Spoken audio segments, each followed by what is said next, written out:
ऐसे 5 लोगों का प्रतिनिधिमंडल शहर के बहुत सारे मुद्दों को लेकर चंडीगढ़ के प्रशासक से मिला था।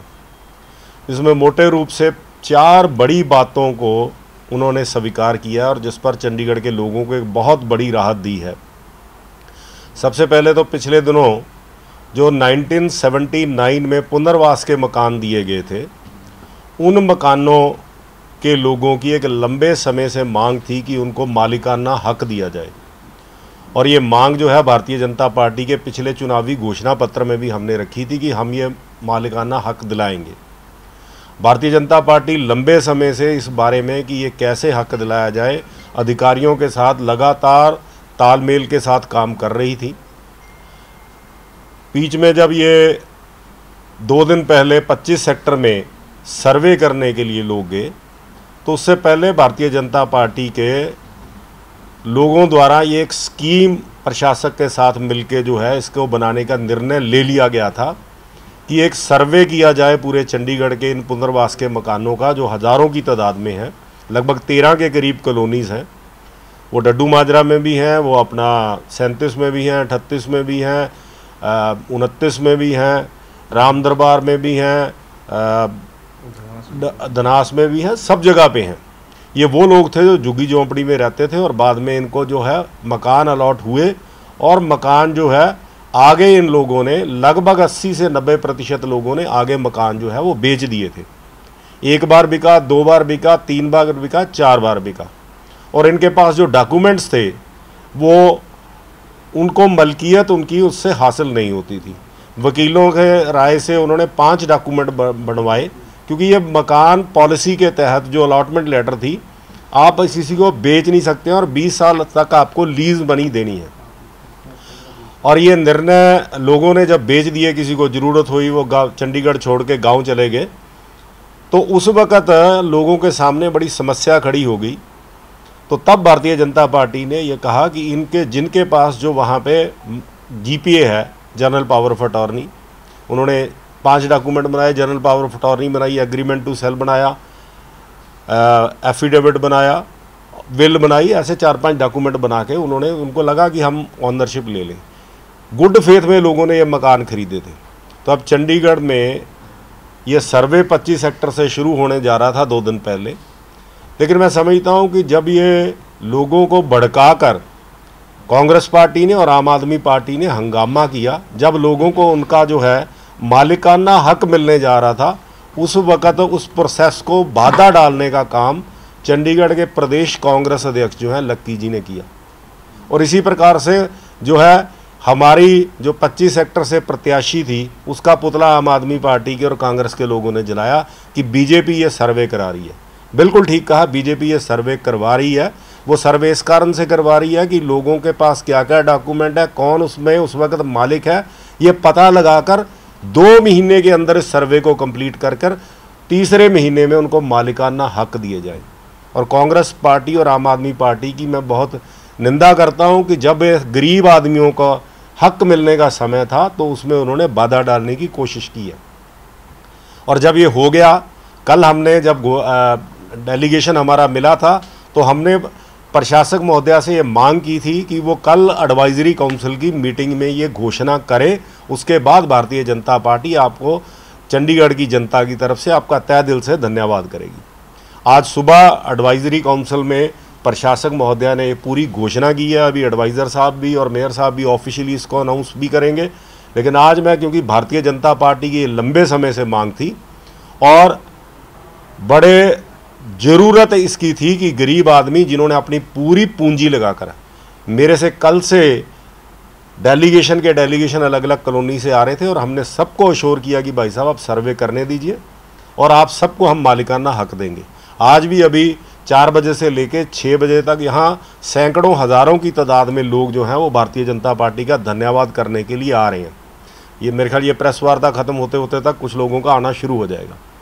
तो मैं ये कहना चाहता हूं कि भारतीय जनता पार्टी ने एक बड़ी जायज़ मांग को पूरा करवाया है, अपना चुनावी वादा पूरा किया है और कांग्रेस पार्टी और आम आदमी पार्टी ने इसमें विघन डालने की कोशिश की है। और इससे हास्यास्पद तो तब हो गया कि जब एडवाइजरी काउंसिल की मीटिंग में प्रशासक महोदया ने जो है इस बात की घोषणा की तो कांग्रेस के प्रधान जो है वो वाहवाही लूटने के लिए जो है उसी वक्त एक मैसेज बना के वायरल करने लग पड़े।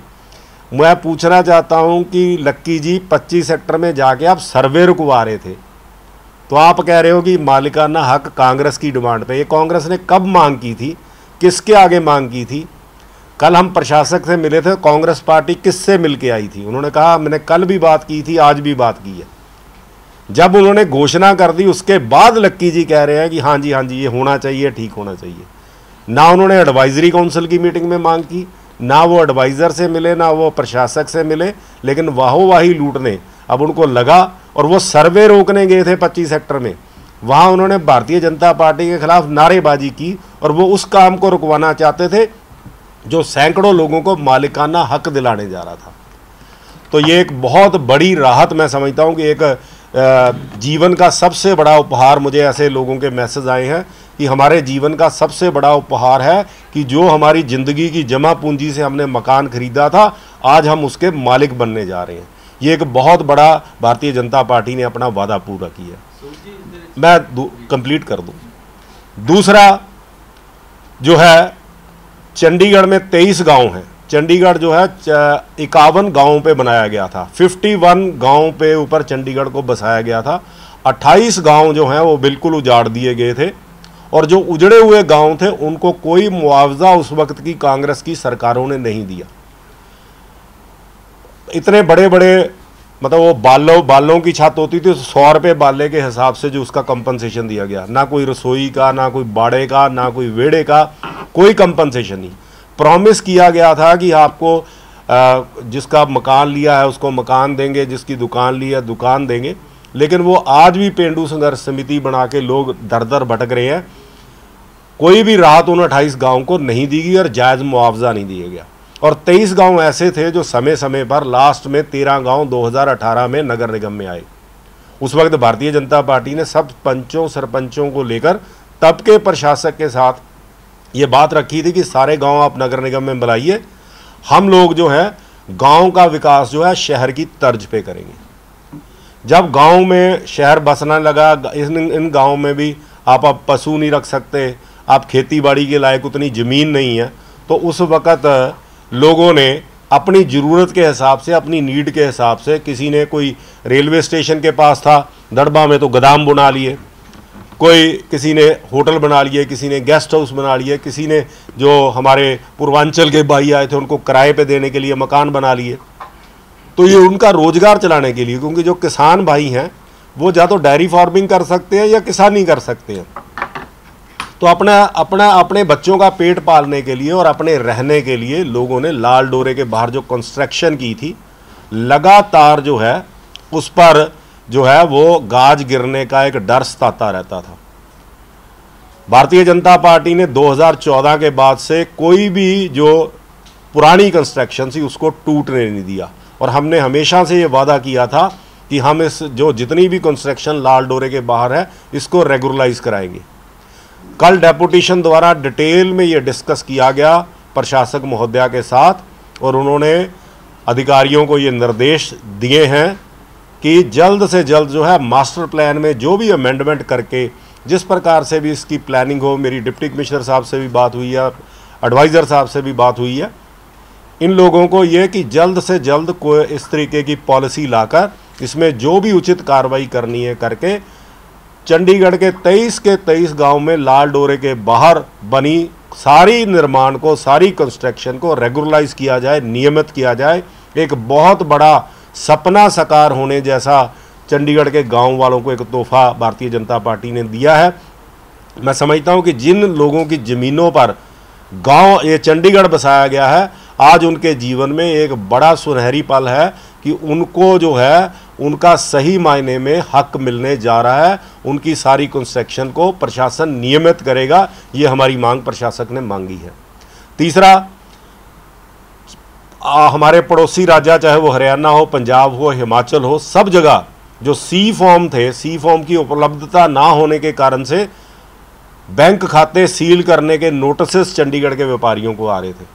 लगातार हम मांग करते आ रहे थे, हर बार मेमोरेंडम भेजते थे, 3 बार वो one time settlement OTS policy बनाने से नकारा गया। लेकिन भारतीय जनता पार्टी लगातार मांग करती रही और पिछले दिनों इसका प्रोसेस शुरू हुआ और वो लगातार चल रहा है। पीछे में दोबारा उस पर एक नए प्रपोजल जिसमें और राहत मिलेगी पंजाब की तर्ज पर, वो दोबारा फाइनेंस सेक्रेटरी के पास सबमिट होने जा रहा है। कल हमने प्रशासक से मांग की कि आप OTS स्कीम को जल्द से जल्द जो है वो लागू करके C फॉर्म की अनिवार्यता को ख़त्म करके जो है लोगों को एक लमसम अमाउंट जो रीज़नेबल है वो लेके जो है वो ख़त्म किया जाए, क्योंकि सब ने अपना टैक्स पे किया हुआ है।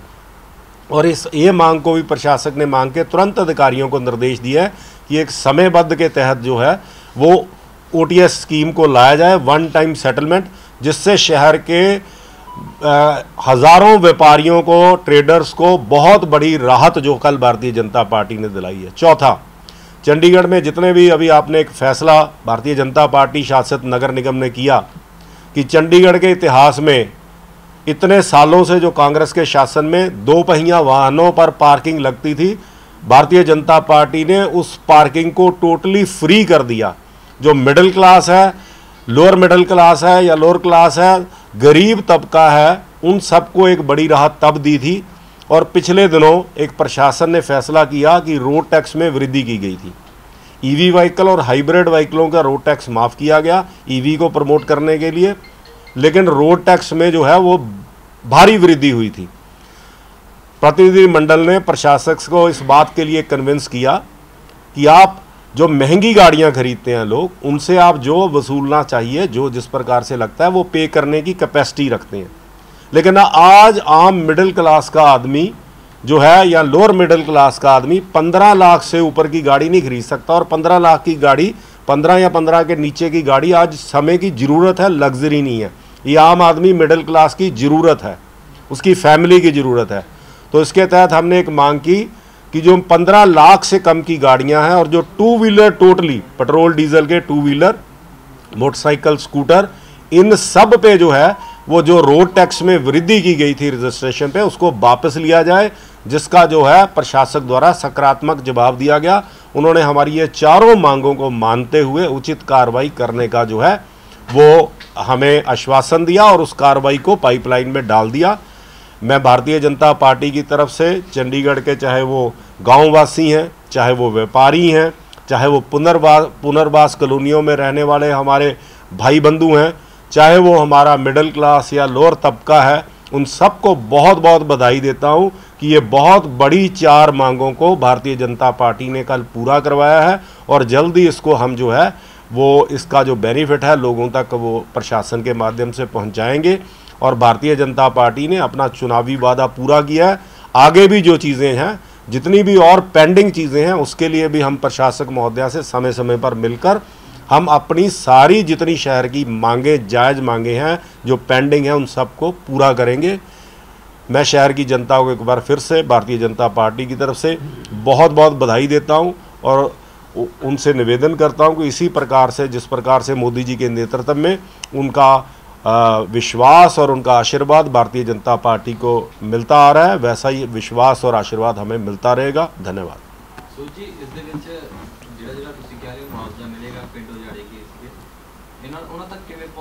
नहीं, पिंड उजाड़न का मुआवजे की नहीं मैं गल की, वो तो हो चुका, मुआवजा खत्म हो गया। मैं कहा उत्थे न्याय नहीं होया सीगा, जो लोगों को उचित मुआवजा नहीं दिता गया, उन्होंने बदले दे विच मकान या दुकानां नहीं दित्तियां गईयां। हुण जिहड़ी उन्होंने अपनी जमीन ते लाल डोरे तो बाहर कंस्ट्रक्शन कर ली, गोदाम बना लिया, होटल बना लिया, घर बना लिया, दुकान बना ली, उन्होंने प्रशासन रेगुलराइज करन जा रहा है। ये घोषणा। हाँ जी, सूद साहब 2014 के अंतर्गत 5 नंबर को शिफ्ट करके धनास में शिफ्ट किया गया, तो उस समय धार्मिक स्थल को क्यों नहीं शिफ्ट किया गया? प्रशासन ने उनके धार्मिक स्थल क्यों नहीं बताए? ऐसे प्रशासन बहुत सारे धार्मिक स्थल हैं जी शहर में, सब जगह प्रशासन जो है एक लिमिट में होता है। हर एक सेक्टर में एक मंदिर गुरुद्वारा हो बहुत है, हर जगह पे वहाँ पे पहले से ही ऑलरेडी मंदिर भी है। और अभी मस्जिद का पीछे जब वो उन्होंने पार्क में बनाई हुई थी एक मंदिर और मस्जिद, तो मैंने डीसी साहब से बात करके कि ईद का वक़्त है और वो इनको अभी ना वो तोड़ा जाए, तो उनकी ये मांग थी, तो उन्होंने अब उनके लिए कोई अल्टरनेटिव जगह देखेंगे। तो जी पार्किंग की गल किसी की चंडीगढ़ व्हीकल हो गए तो 2 व्हीलर हो गए, और अब पंजाब दे आ रहे हो ना तो डबल ले जा रहे हैं, चंडीगढ़ तो फ्री किया जा रहा है, ਪੰਜਾਬ ਵਾਲੇ ਇਹ ਕਹਿੰਦੇ ਕਿ ਅਸੀਂ ਸਾਡਾ ਚੰਡੀਗੜ੍ਹ ਹੈ, ਸਾਡੇ ਤੇ ਡਬਲ ਪਾਰਕਿੰਗ ਲਈ ਜਾ ਰਹੀ ਹੈ। ਨਹੀਂ, ਚੰਡੀਗੜ੍ਹ ਉਹਨਾਂ ਦੀ ਰਾਜਧਾਨੀ ਜ਼ਰੂਰ ਹੈ ਜੀ, ਲੇਕਿਨ ਚੰਡੀਗੜ੍ਹ 'ਚ ਉਹਨਾਂ ਦੀ ਕੰਟਰੀਬਿਊਸ਼ਨ ਕਿਆ ਹੈ? ਚੰਡੀਗੜ੍ਹ ਤੇ ਪੰਜਾਬ ਜਾਂ ਹਰਿਆਣਾ ਦਾ ਲੋਡ ਹੈ। ਉਹਨਾਂ ਦੇ ਉੱਥੇ ਸਾਰੇ ਆਫਿਸਿਸ ਇੱਥੋਂ ਆਪਰੇਟ ਕਰਦੇ ਆ, ਉਹਨਾਂ ਦੀ ਵਿਧਾਨ ਸਭਾ, ਉਹਨਾਂ ਦੇ ਹਾਈ ਕੋਰਟ ਸਭ ਕਰਦੇ ਨੇ। ਅਸੀਂ ਇਸ ਚੀਜ਼ ਤੋਂ ਸਵੀਕਾਰ ਨਹੀਂ ਕਰਦੇ। ਲੇਕਿਨ ਹਰ ਸਟੇਟ ਦਾ, ਹਿਮਾਚਲ ਦੇ ਵਿੱਚ ਤੁਸੀਂ ਜਾਣਦੇ ਹੋ ਤਾਂ ਹਿਮਾਚਲ ਦੇ ਵਿੱਚ ਬਾਹਰ ਵਾਲਿਆਂ ਤੋਂ ਹੀ ਗ੍ਰੀਨ ਟੈਕਸ ਲਿੱਤਾ ਜਾਂਦਾ, ਹਿਮਾਚਲ ਵਾਲਿਆਂ ਤੋਂ ਨਹੀਂ ਲਿੱਤਾ ਜਾਂਦਾ। ਪੰਜਾਬ 'ਚ ਤੁਸੀਂ ਜਾਣਦੇ ਹੋ ਤਾਂ ਬੈਰੀਅਰ ਤੇ ਸਾਰਿਆਂ ਨੂੰ ਪੇ ਕਰਨਾ ਪੈਂਦਾ। ਰੋਡ ਟੈਕਸ ਪੰਜਾਬ ਸਰਕਾਰ ਲੈਂਦੀ ਹੈ, ਲੇਕਿਨ ਜਦੋਂ ਅਸੀਂ ਜਾਈਦਾ ਸਾਨੂੰ ਵੀ ਉਹ ਜਿਹੜੇ ਟੋਲ ਬੈਰੀਅਰ ਹੈ ਪਲਾਜ਼ਾਜ਼ ਉੱਥੇ ਜਾਣਾ ਪੈਂਦਾ।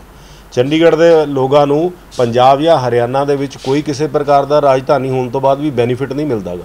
ਸਾਨੂੰ ਕੋਈ ਡੋਮੀਸਾਈਲ ਨਹੀਂ ਹੈ ਸਾਡਾ ਕਿ ਤੁਸੀਂ ਰਾਜਧਾਨੀ 'ਚ ਰਹਿੰਦੇ ਹੋ ਤਾਂ ਤੁਹਾਨੂੰ ਪੰਜਾਬ ਹਰਿਆਣਾ ਦੀ ਨੌਕਰੀਆਂ ਦੇ ਵਿੱਚ ਕੋਈ ਉਹ ਮਿਲੇਗਾ। ਔਰ ਇਹ ਐਡਾ ਵੱਡਾ ਨਹੀਂ ਹੈ, ਸਿੰਪਲ ਔਰ ਸਿੰਪਲ ਤੁਸੀਂ ਆਏ ਹੋ, ਬਾਹਰ ਦੀਆਂ ਗੱਡੀਆਂ ਲੋਕ ਆਏ ਆ, ਜੇ ਕੋਈ ਵਿਰਲਾ ਹੀ ਆਉਂਦਾ ਹੁੰਦਾ, ਕੋਈ ਵੱਡਾ ਕੁਐਸਚਨ ਨਹੀਂ ਹੈ। 15 ਰੁਪਏ ਦੀ ਜਗ੍ਹਾ 30 ਰੁਪਏ ਦੇਣੇ ਆ, ਬਸ ਇੰਨਾ ਕੁਐਸਚਨ ਹੈ। ਕੋਈ ਐਡਾ ਵੱਡਾ ਕੋਈ ਚੰਡੀਗੜ੍ਹ ਪੰਜਾਬ ਤੋਂ ਅਲੱਗ ਹੋਣ ਜਾ ਰਿਹਾ ਪ੍ਰਸ਼ਨ ਨਹੀਂ ਹੈ। ਔਰ ਫਿਰ ਜਿਹੜੀਆਂ ਵੀ ਬਾਹਰ ਦੀਆਂ ਗੱਡੀਆਂ ਜੇ ਕੋਈ ਬਹੁਤ ਫਰੀਕੁਐਂਟਲੀ ਆਉਂਦਾ ਔਰ ਉਹ 300 ਰੁਪਏ ਦਾ ਜਿਹੜਾ ਹੈ ਉਹ ਪਾਰਕਿੰਗ ਪਾਸ ਮਹੀਨੇ ਦਾ ਲੈ ਲਵੇ, ਉਹ 300 ਰੁਪਏ ਦਾ ਚੰਡੀਗੜ੍ਹ ਵਾਲਿਆਂ ਲਈ ਵੀ ਹੈ, 300 ਰੁਪਏ ਦਾ ਬਾਹਰ ਵਾਲਿਆਂ ਲਈ ਵੀ। ਇਸ ਕਰਕੇ ਉਹ ਕੋਈ ਐਡੀ ਵੱਡੀ ਨਹੀਂ, ਔਰ ਇਹ ਬਹੁਤ ਵੱਡੀ ਰਾਹਤ ਦਿੱਤੀ ਗਈ ਹੈ। 300 ਰੁਪਏ ਦਾ ਪਾਸ ਮਤਲਬ 10 ਰੁਪੀਜ਼ ਡੇਲੀ, 89 ਪਾਰਕਿੰਗ ਦੇ ਲਈ, ਇਹ ਬਹੁਤ ਵੱਡੀ राहत एक देती है। हाँ नहीं, ये पास जो है वो दोनों के लिए 300 रुपये का ही। आप जैसे वो हमने फैसला इस कारण से लिया कि चंडीगढ़ ਦੇ ਵਿੱਚ ਜਿਹੜੇ ਜਿਵੇਂ ਸੈਂਟਰਲ यूटी है, बहुत सारे ऑफिसेस पंजाब हरियाणा ਦੇ भी है, ट्रांसफर होके भी लोग आए हैं। मतलब मेरे को कर्नाटका ਦੀ ਗੱਡੀ ਦਾ ਨੰਬਰ है ਤਾਂ ਮੈਂ ਇੱਥੇ ਆ ਕੇ ਉਹ ਮੇਰੇ ਬਾਹਰ ਦਾ ਨੰਬਰ ਹੋਣ ਕਰਕੇ ਉਹ ਲੱਗੇਗਾ। ਅਸੀਂ ਉਹਨਾਂ ਨੂੰ ਜਿਹੜਾ ਹੈਗਾ 300 ਰੁਪਏ ਦਾ ਉਹ ਪਾਸ ਬਣਾ ਲੈਣ। ਔਰ ਟਰਾਈ ਸਿਟੀ ਦੇ ਕਨਸੈਪਟ ਨੂੰ ਅਸੀਂ ਮਾਨਤਾ ਦਿੱਤੀ ਹੈ। ਮੋਹਾਲੀ ਪੰਜਾਬ ਦੀਆਂ ਗੱਡੀਆਂ ਦੇ ਉੱਤੇ ਮੋਹਾਲੀ ਔਰ ਪੰਚਕੂਲੇ ਦੀ ਗੱਡੀਆਂ ਦੇ ਉੱਤੇ ਉਨਾ ਹੀ ਜਿਹੜਾ ਹੈਗਾ ਉਹ ਐਂਟਰੀ पार्किंग फीस रहेगी। लेकिन आज मीटिंग में मैंने सुना कि ये बोला गवर्नर साहब ने कि इसको रिव्यू करने के लिए। कौन सी? जो आउटसाइड जो प्राइस। नहीं, कोई बात नहीं, गवर्नर साहब अगर कोई आदेश देंगे तो उसको जो भी होगा वो करेंगे, पर लेकिन अभी फिलहाल इसके बारे में कोई हमारे पास उसकी जानकारी नहीं। कई ਥਾਵਾਂ ਤੇ ਨਾ ਮੰਦਿਰ ਬਣਦੇ ਨੇ ਜਿੱਥੇ ਥਾਂ ਹੈ ਵੀ ਨਹੀਂ ਮੰਦਿਰ ਵਾਲੀ, ਕਈਆਂ ਨੇ ਮੰਦਿਰ ਬਣਾ ਕੇ ਉੱਥੇ ਪੂਜਾ ਪਾਠ ਕੀਤੀ ਹੋਈ ਹੈ। ਹੁਣ ਤਾਂ ਚੰਡੀਗੜ੍ਹ ਪ੍ਰਸ਼ਾਸਨ ਕਿਵੇਂ ਦਾ ਦੇਖ ਰਿਹਾ ਕਿ ਉਹ ਧਾਰਮਿਕ ਸਥਾਨ ਹੈ ਜਾਂ ਨਹੀਂ, ਉਹਨੂੰ ਬਣਾਇਆ ਜਾ ਰਿਹਾ, ਵੱਡਾ ਕੀਤਾ ਜਾ ਰਿਹਾ? नहीं, मेरी अपील है जी कि चाहे वो मंदिर है, गुरुद्वारा है, मस्जिद है, कोई भी धार्मिक स्थान है वो जायज़ जगह ਤੇ ਹੀ बनना ਚਾਹੀਦਾ। परमात्मा ਦਾ ਵੀ ਉਹਦੀ ਮਰਿਆਦਾ ਵੀ ਨਾ ਭੰਗ ਹੋਵੇ। ਇਸ ਕਰਕੇ ਕੋਈ ਵੀ ਚੀਜ਼ ਸੁਪਰੀਮ ਕੋਰਟ ਦੇ ਆਰਡਰ ਹੈ ਕਿ ਜਿੰਨੇ ਵੀ ਇਲੀਗਲ ਤੁਹਾਡੇ ਧਾਰਮਿਕ ਸਥਲ ਨੇ ਉਹ ਉਹਨਾਂ ਨੂੰ ਹਟਾਇਆ ਜਾਵੇ। ਲੇਕਿਨ ਮੈਂ ਸਮਝਦਾ ਕਿ ਫਿਰ ਵੀ ਜੇ ਕੋਈ ਪ੍ਰਾਚੀਨ ਚੀਜ਼ਾਂ ਨੇ ਉਹਨਾਂ ਨੂੰ ਬਰਕਰਾਰ ਰੱਖਿਆ ਜਾਵੇ, ਉਹਨਾਂ ਨੂੰ ਕੋਈ ਅਲਟਰਨੇਟਿਵ ਪਲੇਸ ਦਿੱਤਾ ਜਾਵੇ ਔਰ ਇਸ ਤਰੀਕੇ ਦੇ ਨਾਲ ਲੋਕਾਂ ਦੇ ਉੱਤੇ ਜਾਂ ਧਾਰਮਿਕ ਭਾਵਨਾ ਨੂੰ ਠੇਸ ਨਾ ਪਹੁੰਚੇ। Thank you. हाँ जी,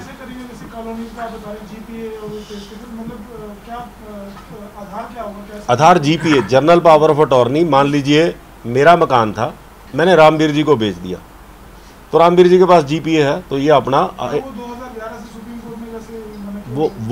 वो वही तो ये सोसाइटीज़ के केस में भी जीपीए पे रोक थी, तो सोसाइटीज़ के केस में भी जीपीए पे जो है वो अपना अप्रूव की गई और वो ट्रांसफ़र हुई थी।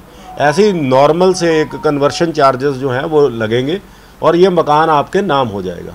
और ये एक जीपीए नहीं, सिंगल जीपीए नहीं। मैंने रामवीर को बेचा, रामवीर ने शेखर को, शेखर ने बबला जी को, अगर 5 बार भी बिका तो 5वें बार को वाले को भी ऑनरशिप मिलेगी। बड़ी बात है। ये जो मकान थे जो बेचे गए हैं ये सारे मकान किराए पर दिए गए थे, ये इनकी ओनरशिप नहीं थी। ये जिस टाइम फर्स्ट टाइम ये जब बिके हैं ये उस समय गलत बिके हुए हैं क्योंकि वो कोई मालकाना हक उनके पास था ही नहीं, तो वो जीपीए कैसे बन गई? मैं बिल्कुल वो किराए पे दिए गए थे, 20 साल की लीज पे दिए गए थे, 20 ईयर्स 20 साल की लीज पे दिए गए थे। 20 साल तक आप लीज, और 79 की अलॉटमेंट है, उस 79 की पहली अलॉटमेंट है। अब 20 साल की जो आपकी अलॉटमेंट है उसके बाद 20 साल तो 79 के बाद 99 में पूरे हो गए। आज भी लोगों से पैसा लिया जा रहा है। नंबर 1। नंबर 2, ये कानूनी गलत था, तभी तो इनको मालिकाना हक नहीं मिला। अब वही तो पॉलिसी लाई जा रही है कि जीपीए की को वैधता दी जाए या और क्या करने वाला है, जो भी इसकी मोडेलिटीज़ होंगी वो तय की जाएंगी और ये 2 महीने के सर्वे के बाद जो है वो मालिकाना हक जो है वो दे दिए जाएंगे। सबको अलॉटमेंट लेटर्स दी जाएंगी विद फ्री होल्ड। हाँ जी, जिनके 20 साल पूरे सबके पूरे हो चुके हैं। ये जितने भी कॉलोनी के 20 साल नहीं हुए ना? कौन सी? जिस 25 साल की कॉलोनी जिसको लेके आज सर्वे शुरू हुआ, हाँ जी, जिसको लेके झगड़ा शुरू हुआ, जो भी फिर वो अमाउंट बचता होगा, ये मोडेलिटीज मैंने कहा तय की जाएंगी। ये मोडेलिटीज तय की जाएंगी कि अगर उनकी कोई लीज मनी बचती है उन्होंने देनी है तो वो लमसम में जमा कराएंगे। जो भी पैसा क्या लेना देना इसी बारे में पॉलिसी बनेगी। लेकिन प्रिंसिपली हमने हमारे डेलीगेशन के आगे कल उन्होंने प्रशासक महोदया ने इस चीज़ को हमारी को स्वीकारा। आज उन्होंने एडवाइजरी काउंसिल में इसकी घोषणा की और जो है इसके कारण से हम आज उनका धन्यवाद करने के लिए मैं भारतीय जनता पार्टी की तरफ से, पूरी चंडीगढ़ की जनता की तरफ से ये 4 मांगे मानने जाने पर पूरे चंडीगढ़ के प्रशासक श्री बनवारी लाल पुरोहित जी का और सारे प्रशासन के अधिकारियों का बहुत बहुत धन्यवाद करता हूं कि उन्होंने जनता की जो है वो जायज़ मांगों को, हालांकि समय लग गया लेकिन स्वीकार किया। इसके लिए वो धन्यवाद के पात्र हैं, साधुवाद के पात्र हैं।